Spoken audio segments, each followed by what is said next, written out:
I see the coloring of Power Garden changing a lot because it's beautiful in its isolation, but it's also kind of deadly. Ola May had nobody after Granny Jane was gone. Nobody was going to come up and see her. She would take food to the boys, but then she would go back home and she would stay by herself. And she was a young woman. She was in her early 20s, and that must have been extremely hard on her.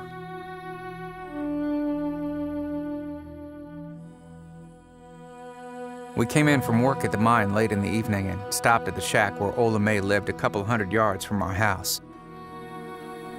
Ola May was lying crossways on the bed, writhing in pain and making strange noises. We picked her up and asked her what was the matter. She just said, "Poison." That was all she said. We laid her back on the bed and she was dead.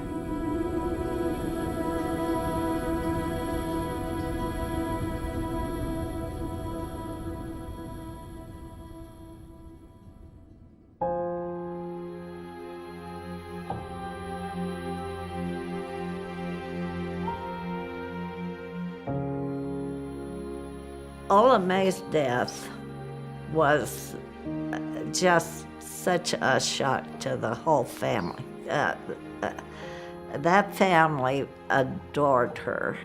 It was just like her mother's death, the worst thing that could have happened to him. And it just seems his support keeps getting stripped away from him, especially the women. The thing that probably softened him, that female side just kept getting stripped away and leaving him more and more desolate. Of course, when the rumor got to Safford that Ola May had died suddenly and she was a young girl and everything, everybody said, "Oh, they killed her. She's probably pregnant." The next day, we put my sister's body on a bed and placed the bed in a blacktop hack, the kind that was used for carrying mail and passengers. Mr. Sisson brought the casket to Habby's place, 17 miles from our cabin.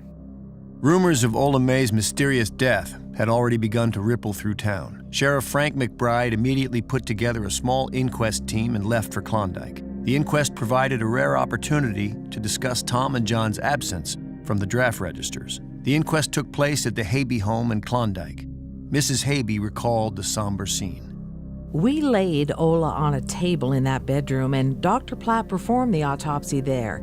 He took out her stomach, heart, and most of her insides. The second joint at the base of her skull was dislocated so badly that I could lay my little finger between the joints, but her neck wasn't broken. Mrs. Haby. It was a real inquest. There were 12 jurors and 3 doctors. After all the testimony was in, the coroner's doctors rendered the verdict. Do not know. Supposed to be accidental.